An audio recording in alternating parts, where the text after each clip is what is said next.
স্বাগত এখন সকালে পুরো আয়োজনে আপনাদের সঙ্গে আছে আমি শরীফ রওশন।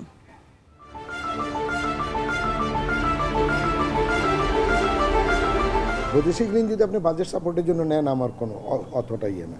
এখন বৈদেশিক ঋণ নেবেন আপনি বড় বড় মানে প্রজেক্ট করার জন্য, ওই প্রজেক্ট থেকে আপনার আর্নিং কী হবে? বৈদেশিক মুদ্রা পরিশোধ করতে গেলে আমার বৈদেশিক মুদ্রার আর্নিংয়ের আমার একটা ব্যবস্থা থাকতে হবে বা সেটা পাওয়ার একটা ব্যবস্থা থাকতে হবে। যে লোনগুলো আমাদেরকে দেওয়া হয় সেটা ন্যূনতম পক্ষে 35 থেকে 40 বছর মেয়াদে থাকে।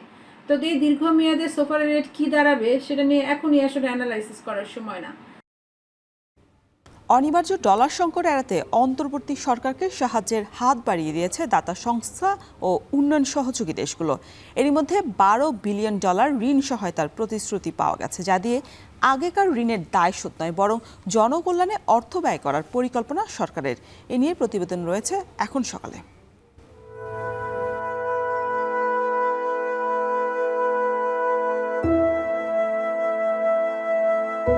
রাষ্ট্রের আইনের প্রতি শ্রদ্ধা না রেখে তার উপর প্রতিহিংসা পরায়ণ হয়ে তাকে মেরে ফেলা, বিশ্ববিদ্যালয় শিক্ষার্থীদের কাছে তো এটা আশা করাই যায় না। মর্মান্তিক দুটো ঘটনা, অত্যন্ত অনাকাঙ্ক্ষিত। যারা এটা ঘটিয়েছে তারা জেনারেল স্টুডেন্টসকে রিপ্রেজেন্ট করে না। তো নিজের হাতে আইন তুলে নেওয়া, এই কালচার এখান থেকে অবশ্যই বেরিয়ে আসতে হবে। যারা করেছে তাদেরকে অতি দ্রুত মার্ডার কেসের আসামি করা উচিত। আবার সেই অবিচার গায়াবী মামলা আসামি যদি করা হয় মানুষকে, তাহলে মানুষের মানবাধিকার ভুলুণ্ঠিত হবে। অভ্যুত্থান পরবর্তী আইন শৃঙ্খলা পরিস্থিতি নিয়ে অস্বস্তি কাটছেই না। নতুন আতঙ্ক মব জাস্টিস বা গণপিটুনিতে মৃত্যুর ঘটনা। নৃশংস এই ঘটনা ঘটেছে দেশের সর্বোচ্চ বিদ্যাপীঠেই। বিশেষজ্ঞরা বলছেন এই অপরাধের দ্রুত বিচার করে আইন নিজ হাতে তুলে নেওয়ার প্রবণতা বন্ধ করতে হবে। এ নিয়ে এখন সকালে রয়েছে প্রতিবেদন, তবে শুরুতেই বৈদেশিক ঋণ প্রাপ্তির প্রসঙ্গ।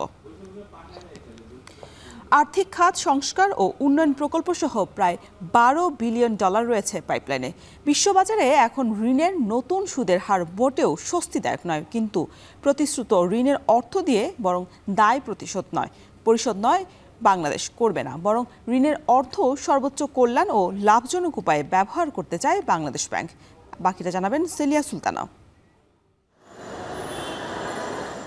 London inter bank offered rate বা লাইবর ছিল বৈশ্বিক সুদহার নির্ধারণের মাপকাঠি। বিশ্বের 10 থেকে 18টি ব্যাংকে প্রতিদিন সর্বোচ্চ ও সর্বনিম্ন কত টাকা কী পরিমাণ সুদে ধার দিত তার উপর নির্ধারণ করে ঠিক হতো আন্তর্জাতিক দাতা সংস্থাগুলোর দেয়া লাইবর বা বৈদেশিক ঋণের সুদের হার। গত বছর সেটি পরিবর্তন হয়ে আন্তর্জাতিক সংস্থাগুলো এখন ঋণ দিচ্ছে সিকিউর ওভারনাইট ফাইন্যান্সিং রেট বা সোফার পদ্ধতিতে। তাতে আমেরিকান ব্যাংকগুলোতে এক রাতের জন্য এক ব্যাংক অন্য ব্যাংকে কী হারে সুদ গুনছে তার উপর ভিত্তি করে নির্ধারিত হচ্ছে সুদের হার। ইউক্রেন রাশিয়া যুদ্ধের আগেও মাত্র 1 থেকে 2% হারে লাইবরে ঋণ পেয়েছে বাংলাদেশ, কিন্তু সোফার পদ্ধতি অনুসরণ করলে এই মুহূর্তে সোফারের রেট দাঁড়ায় 5.33%, যা গত বছর ছিল 5.31%। এর সাথে ন্যূনতম বেসিস পয়েন্ট যোগ করলে বৈদেশিক মুদ্রা ঋণের সুদের হার দাঁড়ায় 6.08%। বাজেট সহায়তায় সাধারণ সুদের হারে পরিশোধ করতে হলেও প্রকল্পভিত্তিক ঋণে সোফার পদ্ধতিতে ঋণ চিন্তার কারণ হতে পারে বলে মনে করেন আর্থিক খাত বিশ্লেষকরা। বৈদেশিক ঋণ যদি আপনি বাজেট সাপোর্টের জন্য নেন আমার কোনো অতটা ইয়ে না। এখন বৈদেশিক ঋণ নেবেন আপনি বড় বড় মানে প্রজেক্ট করার জন্য, ওই প্রজেক্ট থেকে আপনার আর্নিং কী হবে? লোকাল কারেন্সিতে আর্নিং হবে না ফরেন কারেন্সিতে আর্নিং হবে? পার ক্যাপিটা এক্সটার্নাল ডেটও কিন্তু বেড়ে যাচ্ছে, তাই না? কিন্তু এটার সাথে আবার এখন আপনি আরেকটা সংখ্যা যোগ করে দিলেন যে ওয়ার্ল্ড ব্যাংকের কাছ থেকে ঋণ নিলে তো আমরা জানি আমরা মানে ইয়াতে পাই, কি বলে একটু সাবসিডাইজ রেটে পাই। এখন যদি এটাও যদি 6.5 যদি হয়ে যায়, তার মানে এটা তো কমার্শিয়াল রেট। যেগুলো কমার্শিয়াল রেটে নিলে ডেফিনেটলি আমাদের তো রিপেমেন্ট ক্যাপাসিটি তো অত না। যখনই আমরা একটা বৈদেশিক ঋণ নিব, তাই না, তো বৈদেশিক ঋণটা তো আমাকে বৈদেশিক মুদ্রায় পরিশোধ করতে হবে। এটা তো আমার দেশীয় ঋণ না, তাই না? বৈদেশিক মুদ্রায় পরিশোধ করতে গেলে আমার বৈদেশিক মুদ্রার আর্নিংয়ের আমার একটা ব্যবস্থা থাকতে হবে বা সেটা পাওয়ার একটা ব্যবস্থা থাকতে হবে। এই মুহূর্তে বিদেশি দাতা সংস্থা ও পক্ষ থেকে প্রায় 12 বিলিয়ন ডলার আছে পাইপলাইনে। এর মধ্যে এডিবি ও বিশ্বব্যাংকের ব্যাংক সংস্কারে 2.25 বিলিয়ন পাবে বাংলাদেশ ব্যাংক। এছাড়া বিশ্বব্যাংকের 25 মিলিয়ন ঋণ সহায়তা থাকবে বিনিয়োগ গ্যারান্টি হিসেবে। 25 থেকে 38 বছর থাকবে পরিশোধের সময়। এছাড়া এডিবির 1.5 বিলিয়নের 50 মিলিয়নও পাওয়া যাবে সামনের বছর। আর্থিক খাত সংস্কারে ঋণ দিতে চায় যুক্তরাষ্ট্র, যেখানে সময় পাওয়া যাবে 19 থেকে 25 বছর। ফলে এই মুহূর্তে সুদের হার নিয়ে ভাবছে না বাংলাদেশ ব্যাংক। যে লোনগুলো আমাদেরকে দেওয়া হয় সেটা ন্যূনতম পক্ষে 35 থেকে 40 বছর মেয়াদে থাকে।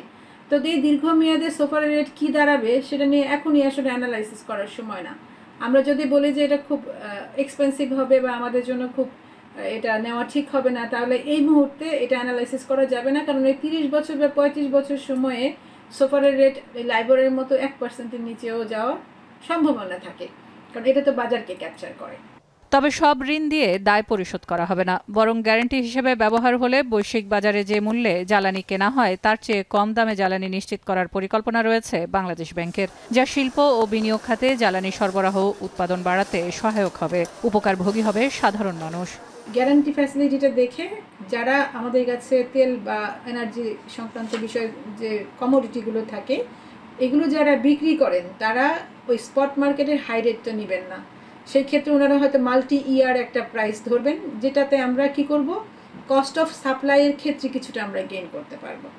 আসলে এখানে ইন্টারেস্ট রেটের কোনো বিষয় না, এটা হচ্ছে আমি যে সাপ্লাইটা পাবো সেই ক্ষেত্রে হয়তো আমার কিছু সাশ্রয় হতে পারে। গত 1.5 বছরে প্রতি মাসে $1 বিলিয়ন চাপ ছিল রিজার্ভের উপর। তবে এবার এক মাসে আন্তঃবাজার থেকে বিদেশি দায় পরিশোধ করা হয়েছে $800 মিলিয়ন। তাতে রিজার্ভে ঘটেছে ইতিবাচক প্রবৃদ্ধি। সেলিয়া সুলতানা, এখন, ঢাকা। নতুন বাংলাদেশের স্বপ্ন এখনও অধরা। বিভিন্ন স্থানে, বিশেষ করে বিশ্ববিদ্যালয়ে মব জাস্টিস বা গণপিটুনের ঘটনায় ম্লান হয়েছে ছাত্র জনতার অর্জন। বৈষম্য বিরোধী ছাত্র আন্দোলনের সমন্বয়করা বলছেন একটি চক্র উস্কে দিচ্ছে এসব ঘটনা।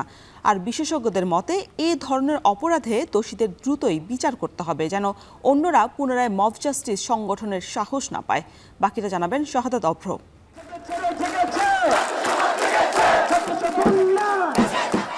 দেশের যে কোনো সংকটে ন্যায় বিচারের দাবিতে সব সময় সোচ্চার থাকে যে বিশ্ববিদ্যালয়ের শিক্ষার্থীরা, সেই বিশ্ববিদ্যালয়ে গণপিটুনিতে তোফাজ্জলের মৃত্যুতে স্তম্ভিত পুরো দেশ।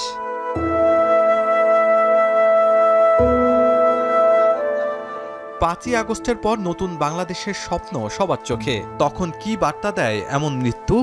বিভিন্ন ধরনের শত্রু থাকতে পারে, কিন্তু তার অর্থ এই না যে কোনো রকম রাষ্ট্রের আইনের প্রতি শ্রদ্ধা না রেখে তার উপর প্রতিহিংসা পরায়ণ হয়ে তাকে মেরে ফেলা। এটা এর চেয়ে জঘন্যতম অপরাধ তো আর কিছু হতে পারে না।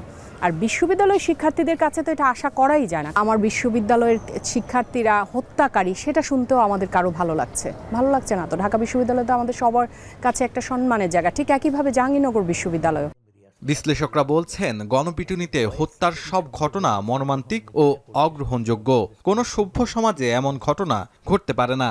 মর্মান্তিক দুটো ঘটনা, অত্যন্ত অনাকাঙ্ক্ষিত।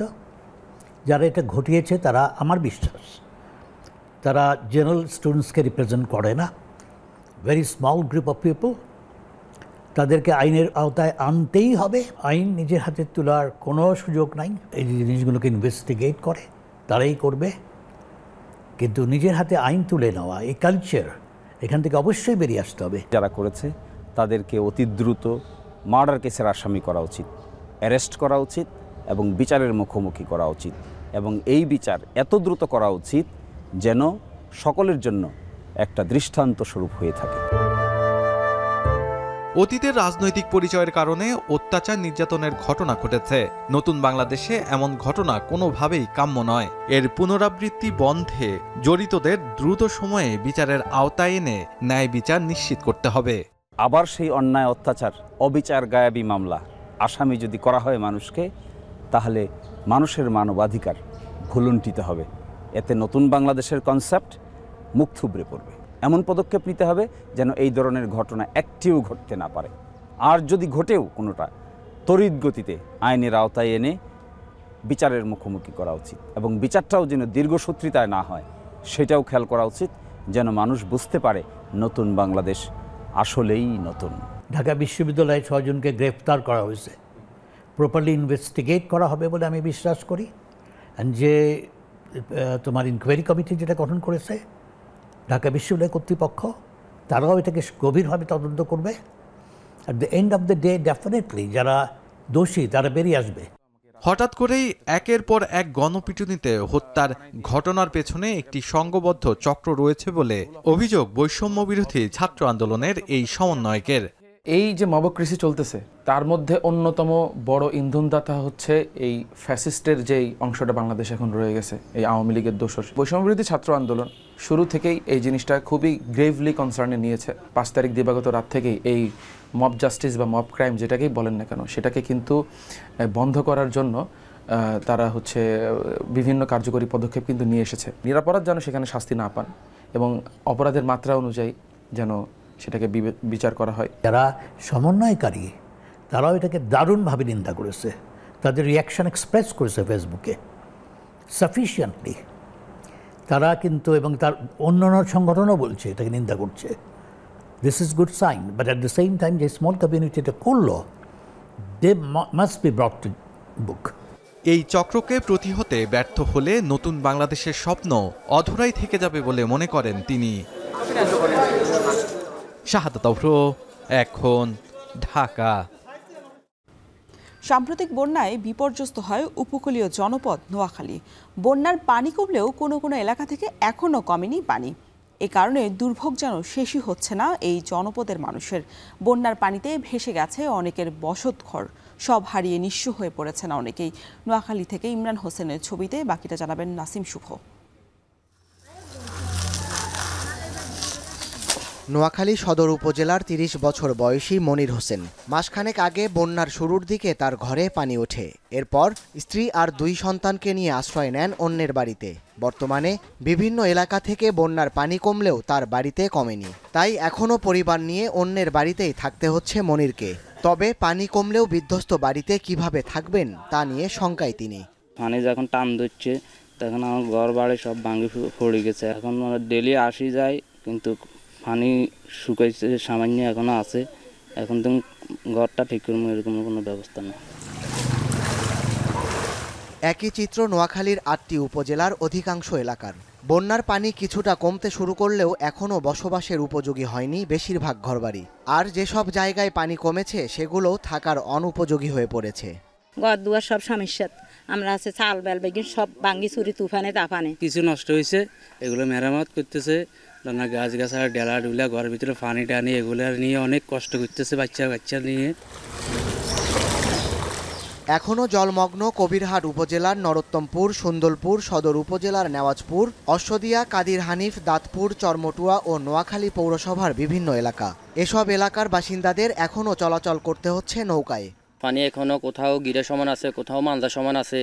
অনেক ফ্যামিলিতে এখনো ঘরের ভিতরে পানি আছে। এখনো বাড়ির থেকে মানুষ বাইরে হইতে পারে না, গাছ গাছড়া করে ডেলি পড়তেছে।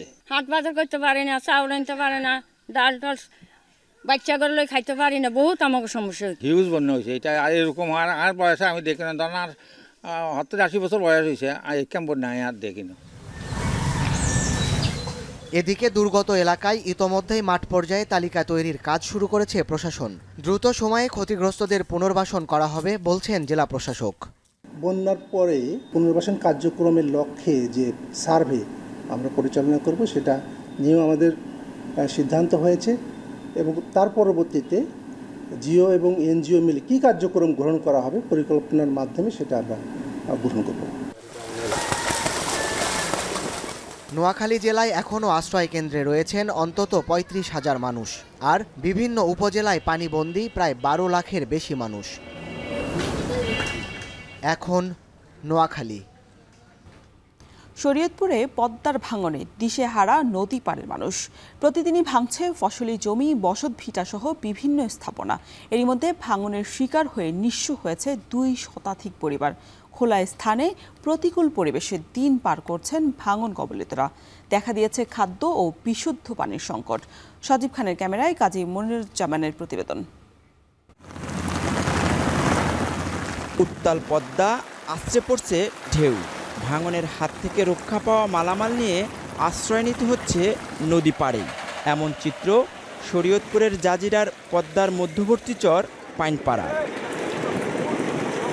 গেল ৩ সপ্তাহ ধরে চরে দেখা দিয়েছে তীব্র ভাঙন, পানি বৃদ্ধি আর প্রবল স্রোতে প্রায় ১.৫ কিলোমিটার নদী তীর ভাঙনে ক্ষতিগ্রস্ত চরের ৫টি গ্রামের ২ শতাধিক পরিবার। প্রতিদিনই ভিটে মাটি হারাচ্ছেন পদ্মাপাড়ের মানুষ, আশ্রয়ের সন্ধানে ছুটছেন অন্যত্র। নদীগর্ভে বিলীন হয়েছে ফসলি জমি, বসতবাড়িসহ বিভিন্ন স্থাপনা।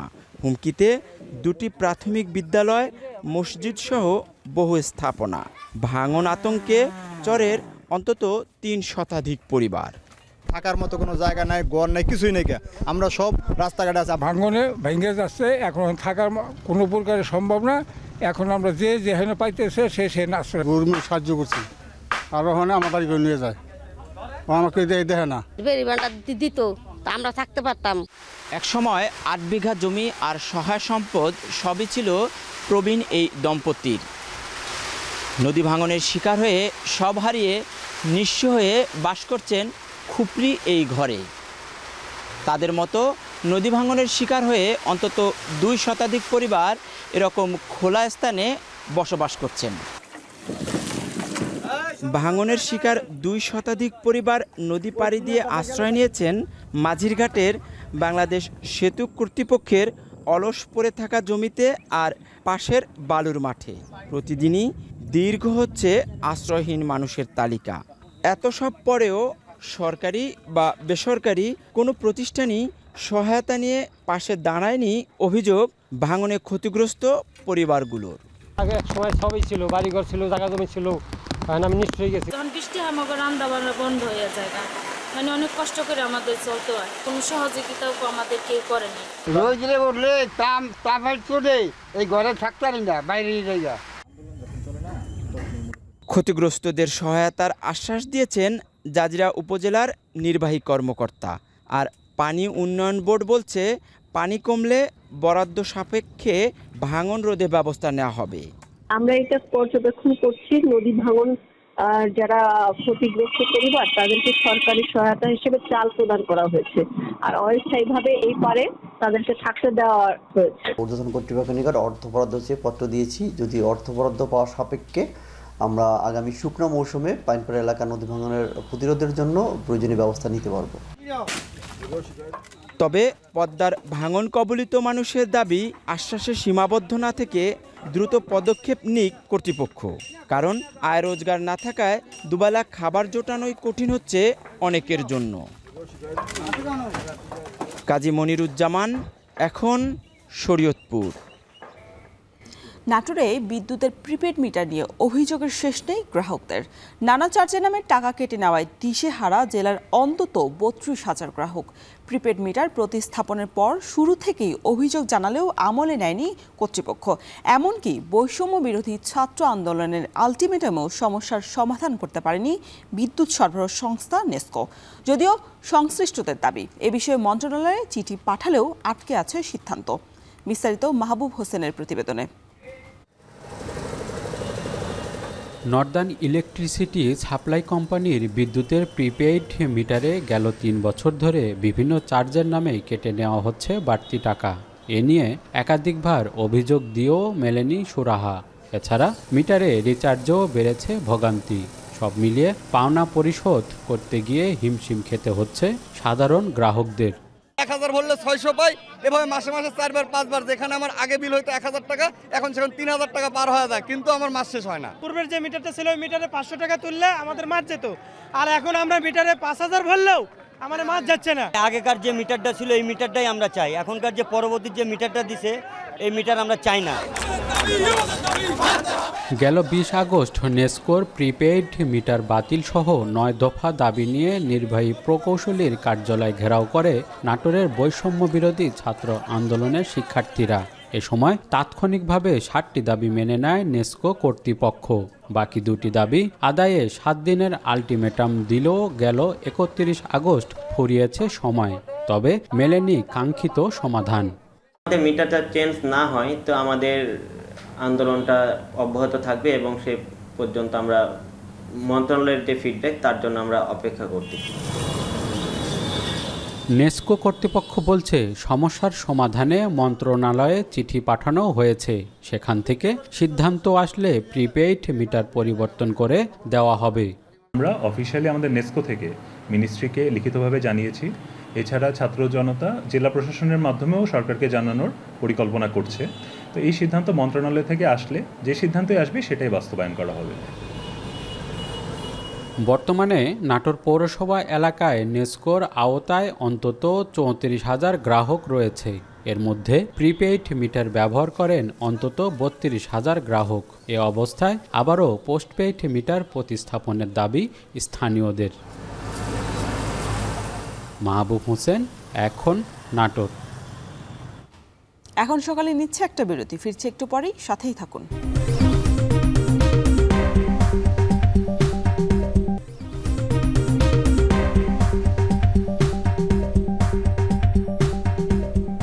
বিরতির পর ফিরে এলাম, দেখছেন এখন সকাল।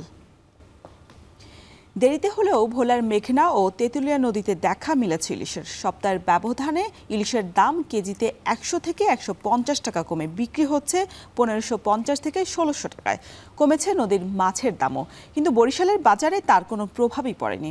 এ বিষয়ে আরও বিস্তারিত জানাতে বরিশাল থেকে ফেরদৌস সোহাগ ও ভোলার কিচেন মার্কেট থেকে যুক্ত হচ্ছেন সহকর্মী ইমতিয়াজুর রহমান। শুরুতেই চলে যেতে চাই ভোলার ইমতিয়াজের কাছে। ইমতিয়াজ, জানাবেন যে ভোলায় ইলিশের সরবরাহ কেমন এবং কি পরিমাণ প্রতিদিন সাগর থেকে মাছ ধরা পড়ছে?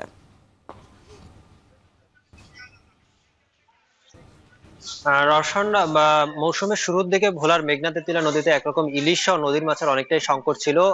সংকট থাকার কারণে জেলেরা নদীতে গিয়েছেন, কিন্তু কাঙ্ক্ষিত ইলিশ মাছ তারা ধরতে পারেনি। এতে করে ধার দেনা জর্জরিত হয়ে পড়েছে এবং মাছের দামও কিন্তু তুলনামূলকভাবে বেশি বৃদ্ধি পেয়েছিল। বিশেষ করে ১ কেজি ওজনের ইলিশ মাছ যখন মাছ পড়েনি তখন ২২০০ থেকে ২৫০০ টাকা পর্যন্ত বিক্রি হওয়ার কথাও কিন্তু আমরা পাইকারি ভাবে দেখেছি। কিন্তু গেল সাগরে বয়ে আবহাওয়া এবং নিম্নচাপের পরপরই কিন্তু ভোলার মেঘনা তেঁতুলিয়া নদীতে পানি বৃদ্ধি পেয়েছে, বৃষ্টিপাত হয়েছে। এর কারণে কিন্তু সাগর থেকে ভোলার মেঘনা তেঁতুলিয়া নদীতে আশানুরূপ ইলিশ সহ নদীর মাছের সরবরাহ বৃদ্ধি পেয়েছে। এতে করে জেলেরা নদীতে যাচ্ছে এবং আশানুরূপ ইলিশ সহ নদীর মাছ ধরতে পারছেন এবং ভোলার প্রায় ১২৫টি মাছ ঘাটে কিন্তু বিক্রি করতে পারছে। ভোলার ব্যবসায়ী আড়তদারদের সাথে কথা বলেছিলাম। সরবরাহ বৃদ্ধি পাওয়ার সাথে সাথে কিন্তু ইলিশ মাছের দাম কেজি প্রতি অনেকাংশ কমে গেছে। বিশেষ করে সপ্তাহ ব্যবধানে কিন্তু কেজিতে ১০০ থেকে ১৫০ টাকা কমে ১৫০০ থেকে ১৬৫০ টাকা বিক্রি হওয়ার কথা কিন্তু আমরা দেখতে পেয়েছি। এছাড়াও ৮০০ থেকে ৯০০ গ্রাম যে ইলিশ মাছটা রয়েছে তা বিক্রি হচ্ছে এরকম করে কিন্তু প্রত্যেকে ১৩০০ টাকা কেজি দরে। এরকম করে কিন্তু প্রতি সাইজের ইলিশ মাছের কিন্তু পালাক্রমে কিন্তু দাম কিন্তু তুলনামূলকভাবে কমতে শুরু করেছে। আর অপরদিকে খুচরা বাজারে কিন্তু নদী এবং নদীর মাছের সরবরাহ এবং ইলিশের দাম স্বাভাবিক। ইলিশ মাছের সরবরাহ দামও কিন্তু কেজি প্রতি ৩০ থেকে ২০ টাকা। বিশেষ করে আমি এখন রয়েছি ভোলার কিচেন মার্কেটে। এই মার্কেটে ৩২০ টাকা এবং প্রতিটি মাছের দাম কিন্তু রুই, কাতল, মৃগেল প্রতিটি মাছের দাম কিন্তু রুই, কাতল, মৃগেল প্রতিটি মাছের দামও কিন্তু কমতে শুরু করেছে। নদীর মাছের সরবরাহ এবং ইলিশের দাম স্বাভাবিক থাকায় কিন্তু যে ভোলার যে খুচরা ক্রেতা রয়েছে তারাও অনেকটা সন্তুষ্টি প্রকাশ করেছেন। তো এই ছিল আমার কাছে ভোলার কিচেন মার্কেট থেকে ইলিশের দরদামের সর্বোচ্চ তথ্য। আমরা ভোলার খবর জানছিলাম, এবার একটু জানতে চাই বরিশালের কি পরিস্থিতি। সেখানে আছেন সহকর্মী ফেরদৌস সোহাগ। জানাবেন যে ভরা মৌসুমে বিগত দিনগুলোতে দেখা গিয়েছে ইলিশ মাছের খুব বেশি সরবরাহ ছিল না, বাজারে মাছের দামও ঊর্ধ্বগতি ছিল। এবার ধরা পড়ছে ইলিশ মাছ, তবে মাছের দাম কেন কমছে না, কিছু জানতে পেরেছেন কিনা? আশাজনক আশা জায়গা নিয়ে কথা হলো, আসলে বরিশালে কিন্তু তার কোনো প্রভাব পড়েনি। বরিশালের যে অবস্থা আমরা দেখেছি, আমরা ঘণ্টাখানেক আগে এই বরিশালের যে পোর্ট রোড মৎস্য বাজার রয়েছে এখানে এসেছি। এখানে এসে যেটা দেখতে পেয়েছি আসলে যে ইলিশের এখন পর্যন্ত এখানে একটুও ইলিশ আসেনি। গতকালকে যে ইলিশ ছিল সেই ইলিশ দিয়েই আসলে বেচাকেনা চলছে। আর অন্য মাছেরও কিন্তু আকাল চলছে। অর্থাৎ বরিশালের এই সবচেয়ে বড় বাজার, পাইকারি মাছের যে বাজার, পোর্ট রোড বাজার, এখানে পুরোটাই কিন্তু আসলে মাছের আকাল চলছে। আমরা এখানে যেসব মাছ দেখতে পেয়েছি, বিশেষ করে সাগরের কিছু মাছ এখানে রয়েছে। দেশি মাছ বলতে যে বিষয়গুলো রয়েছে সেগুলো কিন্তু আজকে এখন পর্যন্ত খুব একটা চোখে পড়েনি। এখানে আমরা একটু দেখাবার চেষ্টা করছি ছোট সাইজের একেবারে জাটকার মতো কিছু ইলিশ রয়েছে, যেগুলো আমরা একটু দেখাবার চেষ্টা করছি। এই জাটকা ইলিশ ছাড়া এখানে সাগরের কিছু মাছ এবং পোয়া মাছ সহ বেশ কিছু মাছ আমরা এখানে যে দেখেছি, যে মাছগুলো আসলে চড়া দামে বিক্রি হচ্ছে। যেমন যদি এখানে বলি যেসব মাছ এখানে রয়েছে সেগুলো কিন্তু দাম বেশ চড়া। যেমন পাঙ্গাস মাছ যেটা আমরা দেখেছি 160 টাকা থেকে শুরু করে 240 টাকা পর্যন্ত উপরে বিক্রি হচ্ছে আকার বেঁধে। তুলার ডাড়ি নামে একটি মাছ রয়েছে, সেটি 300 টাকা কেজিতে পোয়া মাছ বিক্রি হচ্ছে, 350 থেকে 450 টাকা কেজিতে। ডেলা মাছ 150 টাকা থেকে 250 টাকা কেজিতে বিক্রি হচ্ছে। এছাড়া অন্যান্য মাছের মধ্যে যেটা দেখেছি, লইট্টে মাছ 130 টাকা থেকে 150 টাকা, কোরাল মাছ 600 থেকে 700 টাকা, চিংড়ি বিভিন্ন ধরন রয়েছে। হরিণা চিংড়ি সেটি বিক্রি হচ্ছে 500 টাকা কেজিতে, বাগদা চিংড়ি 650 টাকা থেকে 700 টাকা কেজিতে। এছাড়া অন্যান্য মাছের মধ্যে যেটা দেখেছি আমরা 700 টাকা কেজির দরে বিক্রি হচ্ছে একটি মাছ। এছাড়া চিংড়ি মাছ যেগুলো রয়েছে সেগুলোর কিন্তু বিভিন্ন শ্রেণী রয়েছে, 800 টাকা থেকে 1000 টাকা 1200 টাকা পর্যন্ত চিংড়ি মাছ বিক্রি হচ্ছে। আসলে কি কারণে মাছের দাম এত বেশি আমরা কথা বলেছিলাম, সুনির্দিষ্ট তথ্য কারো কাছে নাই। অনেকে বলছেন যে কেউ বলছেন যে আকাশের অবস্থা ভালো না হয় মাছ ধরা খুব একটা পড়ছে না, সহ নানান কথাই আসলে বলা হচ্ছে। আর এই কারণে কিন্তু সাধারণ ক্রেতা তারা কিন্তু বিপাকে পড়েছেন। এতটুকু ছিল বরিশালের পাইকারি মাছের বাজার থেকে সর্বশেষ খবর। মাছ বাজারে খবর জানাতে ভোলা ও বরিশাল থেকে যুক্ত ছিলেন সহকর্মীরা। নওগাঁয় পাইকারি বাজারে সরবরাহ স্বাভাবিক থাকায় স্থিতিশীল রয়েছে সবজির দাম, তবে শীতকালীন আগাম সবজির দাম একটু চড়া। এই বিষয়ে আরও বিস্তারিত জানাতে নওগাঁ শহরের পৌর পাইকারি বাজার থেকে যুক্ত হচ্ছেন সহকর্মী আব্বাস আলী। আব্বাস, জানাবেন বাজারে কোন কোন শীতকালীন সবজি আসতে শুরু করেছে এবং সপ্তাহের ব্যবধানে দরদামও জানাবেন।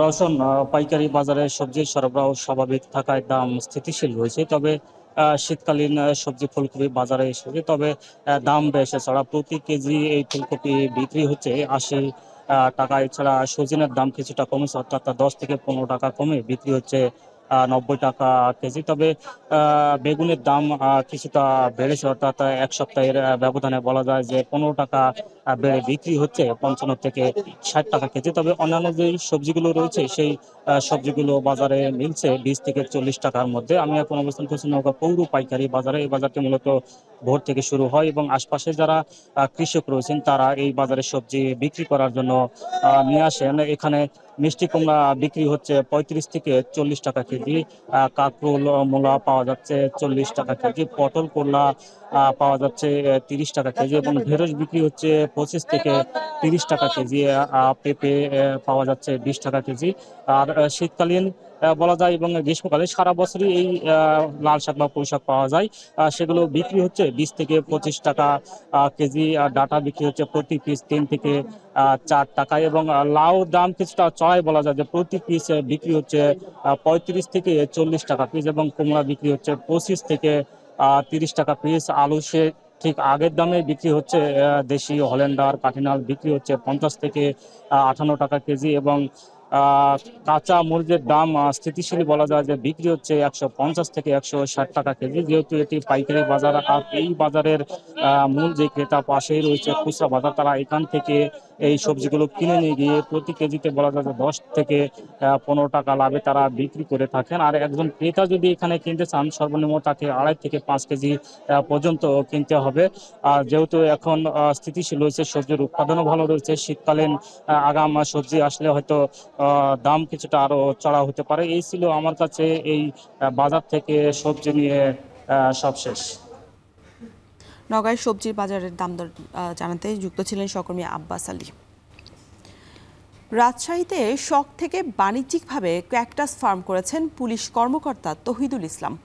বর্তমানে তার ছাদ বাগানে রয়েছে প্রায় 450 প্রজাতির ক্যাকটাস। ফার্মে চারা উৎপাদনের পাশাপাশি প্রতি মাসে প্রায় 2 লাখ টাকার গাছ বিক্রি করেন তিনি। তবে ক্যাকটাসের বাণিজ্যিক প্রসারে গবেষণার প্রয়োজন বলে মনে করেন এই পুলিশ কর্মকর্তা। সজীব আহমেদের ক্যামেরায় মাসুমা আক্তার প্রতিবেদন।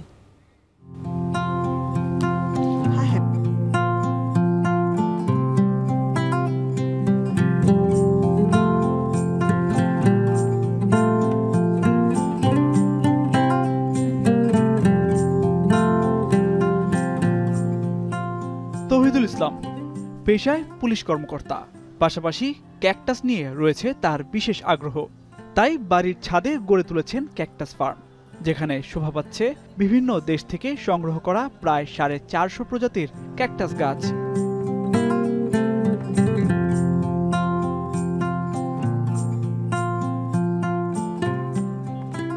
2019 সালে রাজশাহী নগরীর সাহেব বাজারে একটি বাড়ির ছাদ ভাড়া নিয়ে শুরু করেন ক্যাকটাসের বাণিজ্যিক চাষ।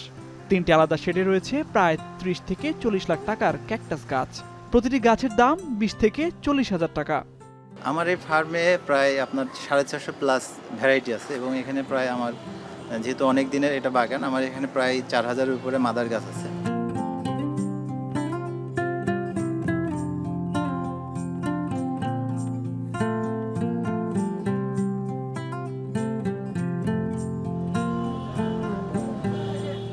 এইসব দামি জাতের চারা স্বল্প মূল্যে বিক্রি হয় ফার্ম থেকেই, পাশাপাশি অনলাইনেও রয়েছে ভালো চাহিদা। মাসে প্রায় 1.5 থেকে 2 লাখ টাকার ক্যাকটাস বিক্রি হয় ফার্ম থেকে। আর বিপণন কাজে তাকে সহযোগিতা করেন আরেক নার্সারি ব্যবসায়ী ইসমাইল হোসেন। 100 টাকা থেকে ধরে 5000, 4000, 3000, 200, 250 এরকম 20,000 টাকা পর্যন্ত ক্যাকটাসের দাম আছে। মাসে 20 থেকে 1.5 লাখ 2 লাখ টাকা পর্যন্ত বিক্রি হয় যখন সিজন আসে। শীতে একটু কম হয়। প্রতিদিন ক্যাকটাস ফার্ম দেখতে আসেন নানা বয়সী উদ্ভিদপ্রেমী। একসাথে রং বেরঙের ক্যাকটাস দেখে মুগ্ধ হন তারা। ক্যাকটাস অনেক দেখেছি আমি, বৃক্ষ মেলায় অনেক ক্যাকটাস দেখেছি, কিন্তু এত প্রজাতির ক্যাকটাস আমি অন্য কোথাও দেখিনি। আমার মনে হয় যে বাংলাদেশে আর কোথাও এত প্রজাতির ক্যাকটাস মনে হয় নাই। আমি মাঝে মধ্যে আসি এবং নিয়ে যাই। স্থানীয় চাহিদার পাশাপাশি বিদেশে রয়েছে ক্যাকটাসের বড় বাজার।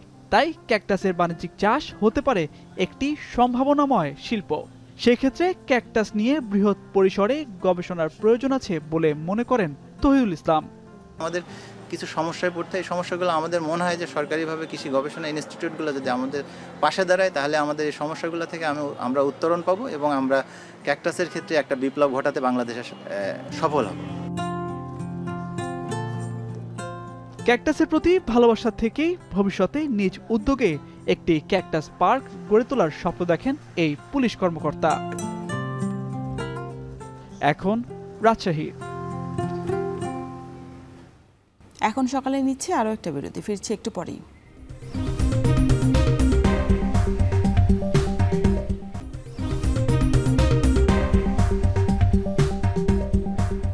ফিরে এলাম বিরতির পর, দেখছেন এখন সকাল। প্রতিবেশীদের তুলনায় খরচ বেশি হওয়া সত্ত্বেও বাংলাদেশে ভারী ও মূল্যবান সামগ্রী পাঠাতে প্রবাসীদের ভরসা কার্গো প্রতিষ্ঠান। তবে দীর্ঘদিন ধরে চট্টগ্রাম বিমান ও সমুদ্র বন্দর থেকে বন্ধ রয়েছে পণ্য খালাস। অনেকে পণ্যই আটকে আছে 1.5 থেকে 2 বছর ধরে। কার্গো খাত পুনরুজ্জীবিত করতে সরকারের হস্তক্ষেপ চান প্রবাসী ব্যবসায়ীরা। সংযুক্ত আরব আমিরাত থেকে কামরুল হাসান জনির প্রতিবেদনে থাকছে বিস্তারিত। বিমান টিকিটে নির্ধারিত ওজনের পণ্য ও ব্যাগেজ পরিবহনে রয়েছে বাধ্যবাধকতা। তাই দেশে বাড়তি মালামাল প্রেরণের ক্ষেত্রে অধিকাংশ প্রবাসীর ভরসা ছিল কার্গো প্রতিষ্ঠান। অথচ মধ্যপ্রাচ্য থেকে দীর্ঘদিন ধরে বন্ধ রয়েছে আকাশ ও সমুদ্রপথে কার্গো পরিবহন। দেশের বন্দরে পণ্য আটকে থাকায় এই খাতে লোকসানের মুখে পড়েছেন বহু প্রবাসী ব্যবসায়ী। অনেকেই ছেড়েছেন ব্যবসা। এতে ব্যবসা সংশ্লিষ্ট কর্মীদের কর্মসংস্থানে নেমেছে দুর্যোগ। আগে যারা ব্যবসায়ী ছিল কার্গোর, এরাও এখন নাই। এই ব্যবসা থেকে তারা অন্য ব্যবসায় চলে গেছে, কারণ লোক পাবলিককে যারা কাস্টমারকে সার্ভিস দিতে না পারলে ব্যবসায়ীরা কেমনি করবে। এখন বন্ধ হওয়াতে অনেকের হাহাকার হয়ে গেছে, মানে আসলে কি, মানে ওরা কোথায় কর্ম করবে সেটা বুঝে পাচ্ছে না। 1.5 বছর ধরে আমাদের কার্গো বন্ধ, আর কার্গোতে যে সামান পাঠাইতেছি ওই সামানগুলো যাইয়ে এয়ারপোর্টে আটকে যাইতেছে। চীন ও মালয়েশিয়া সহ কিছু দেশ থেকে কার্গো মালামাল পরিবহন হচ্ছে ঢাকায়। তবে সিলেট ও চট্টগ্রামে মাল খালাসি বিপত্তির অভিযোগ মধ্যপ্রাচ্যের ব্যবসায়ীদের। প্রায় 2 বছর ধরে কয়েকটি দেশের মালামাল চট্টগ্রামে আটকে থাকারও অভিযোগ করছেন তারা। এখানে অনেক পচনশীল মালামাল রয়েছে, যেগুলো ফুড আইটেম, চকলেট, দুধ, ট্যাং এবং ইত্যাদি, খেজুর, এগুলো নষ্ট হয়ে গেল অলরেডি। মধ্যপ্রাচ্য থেকে কার্গোতে দেশে মালামাল প্রেরণের খরচ পাকিস্তান ও ভারতের তুলনায় বেশি। সঙ্গে যুক্ত হয় পণ্য পৌঁছানোর দীর্ঘ সময়। তবুও প্রিয়জনের কাছে ভারী ও মূল্যবান সামগ্রী প্রেরণে প্রবাসীদের আস্থা এখনো কার্গোতেই। তাই এই খাতে সরকারের হস্তক্ষেপ চান প্রবাসীরা। সরকারের কাছে অনুরোধ জানাবো যেন অতি সহসাত যেন আমাদের কার্ডটা চালু হয়, আমরা যেন দ্রুতের সাথে অতি সহসাত যেন আমরা আমাদের ফ্যামিলির জন্য আমরা এখান থেকে যা কিছু পারি, চকলেট, দুধ বা আমাদের বাচ্চার জন্য মা বাবার জন্য হুইল চেয়ার, এগুলো যেন আমরা তাড়াতাড়ি পাঠাতে পারি। ওই জিনিসটা একটু গুরুত্ব দেওয়ার বেশি দরকার, যেন 3-4 দিনের ভিতরে পরিবারের কাছে যেন কার্গো জিনিসটা পৌঁছে যায়। আমরা যারা বাংলাদেশে এখানে বিজনেস করতেছি, ব্যবসা করতেছি, এদের ব্যবসা বেড়ে যাবে। দ্বিতীয়ত হলো যখনই এখান থেকে মাল যাবে দেশে, তখন রেমিটেন্সও আমার বাংলাদেশ সরকার লাভবান হবে। প্রবাসীদের আশা, দেশে আটকে থাকা পণ্য দ্রুত সময়ে খালাস করার পাশাপাশি খাত সংশ্লিষ্ট সুনির্দিষ্ট নীতিমালা প্রণয়ন করবে অন্তর্বর্তী সরকার। সম্ভাবনাময় কার্গো খাত পুনরুজ্জীবিত হলে বাণিজ্যিকভাবে প্রবাসীরা যেমন হবেন সমৃদ্ধ, তেমনি দেশে বাড়বে বৈদেশিক মুদ্রার প্রবাহ। কামরুল হাসান জনি, এখন সংযুক্ত আরব আমিরাত। কংগ্রেস সহ বেশ কয়েকটি দলের জোরালো আপত্তি সত্ত্বেও এক দেশ এক নির্বাচন ব্যবস্থা বাস্তবায়নে তোড়জোড় চালাচ্ছে নরেন্দ্র মোদী সরকার। প্রস্তাবটি মন্ত্রিসভার অনুমোদনের পরও বিরোধিতা অব্যাহত থাকায় শেষ পর্যন্ত কিভাবে এটি বাস্তবায়ন হবে তা দেখার অপেক্ষায় এখন ভারতবাসী। হাজারো শঙ্কার মধ্যেও বিজেপি জোর দিয়ে বলছে, চলতি সরকারের মেয়াদেই বাস্তবায়ন করা হবে এক দেশ এক নির্বাচন নীতি। যদি সংবিধান সংশোধনের জন্য প্রয়োজনীয় সমর্থন এখনও জোগাড় করতে পারেনি ক্ষমতাসীনরা। বাকিটা জানাচ্ছেন তৌহিদুর রহমান। 1951 থেকে 1967 সাল পর্যন্ত একযোগেই হতো ভারতের লোকসভা এবং বিভিন্ন রাজ্যের বিধানসভা নির্বাচন। এরপর 1970 সালে বিধানসভাগুলো ভেঙে যাওয়ার ফলে লোকসভাও ভেঙে যায়। শুরু হয় আলাদাভাবে নির্বাচন শুরুর রীতি। 1980-র দশকে এক দেশ এক ভোট চালুর প্রস্তাবটি সামনে আনে ভারতীয় জনতা পার্টি বিজেপি। 1999 সালেও এটি বাস্তবায়নে তোড়জোড় শুরু হয়।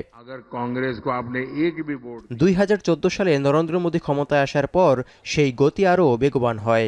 চলতি বছর নরেন্দ্র মোদী সরকার তৃতীয় মেয়াদে ক্ষমতায় এসেই এক দেশ এক ভোট বাস্তবায়নে রীতিমতো রকেটের গতিতে এগুচ্ছে। ইতিমধ্যেই এই সংক্রান্ত প্রস্তাবটি মন্ত্রিসভায় অনুমোদনও পেয়েছে। প্রস্তাব অনুযায়ী 100 দিনের মধ্যে পর্যায়ক্রমে ভোটগুলো হলে ভারতের মতো এত বড় গণতান্ত্রিক দেশে বিপুল অর্থ সাশ্রয় হবে বলেও দাবি বিজেপির। তবে প্রধান বিরোধী দল কংগ্রেস সহ বেশ কয়েকটি রাজনৈতিক দল এর বিরোধিতাও করছে।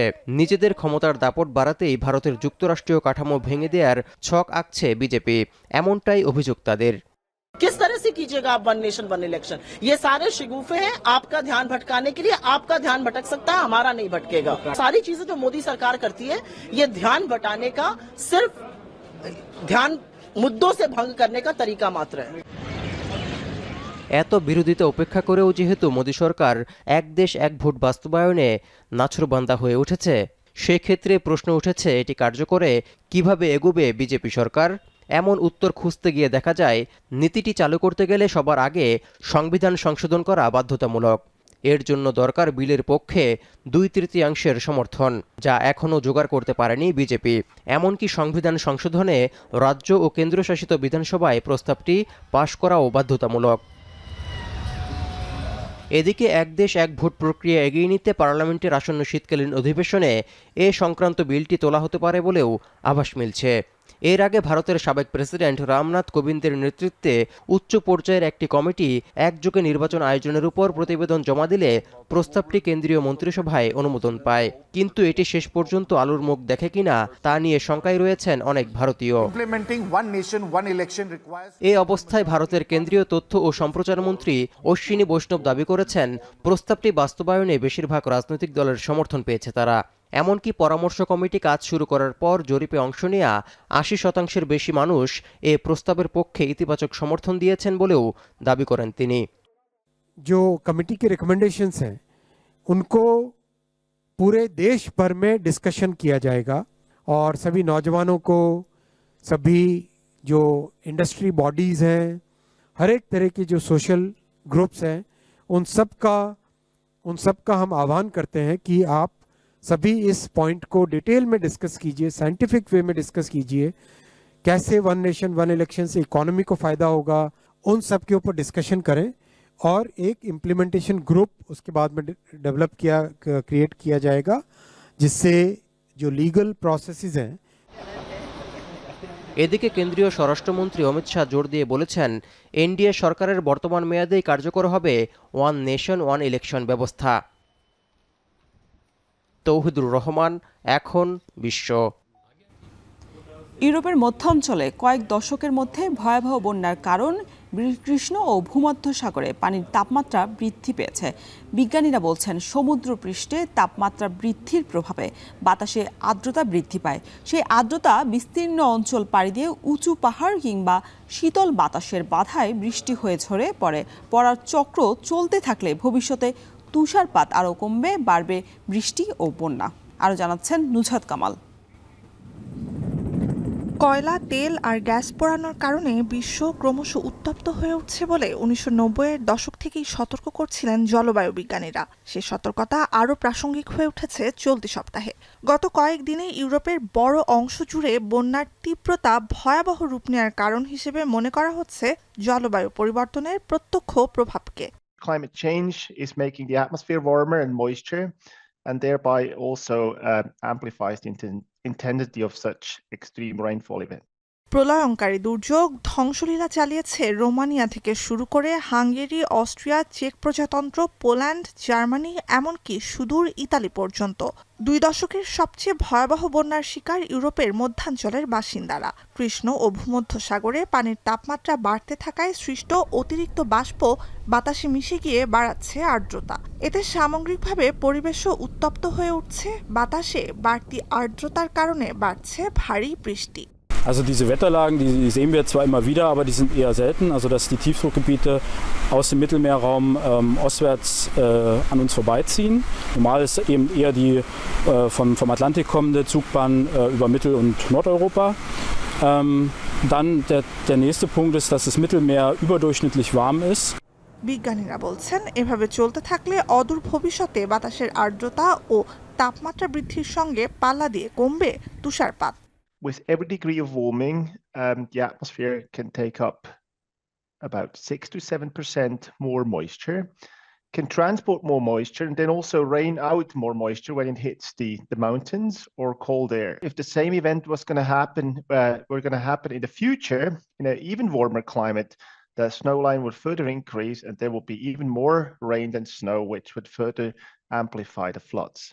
ইউরোপে চলমান এই দুর্যোগের কারণ হিসেবে জলবায়ু পরিবর্তনের প্রভাব নিয়ে বিজ্ঞানীদের সন্দেহের অবকাশ না থাকলেও ঠিক কতটা প্রভাব পড়েছে তা এখনও স্পষ্ট নয়। কিছুদিনের মধ্যে এ বিষয়ে একটি গবেষণা প্রতিবেদন প্রকাশ করা হতে পারে, যেখানে থাকবে দুর্যোগের কারণ হিসেবে আরও বিস্তারিত ব্যাখ্যা।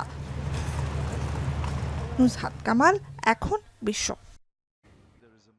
শেষ করছি এখন সকাল। এখন টেলিভিশন ওয়েবসাইটে দেখতে ভিজিট করুন www.ekhon.tv। এছাড়া এখন টেলিভিশন ফেসবুকে দেখতে ভিজিট করুন facebook.com/tv.ekhon এবং ইউটিউবে দেখতে ভিজিট করুন youtube.com/c/ekhon tv।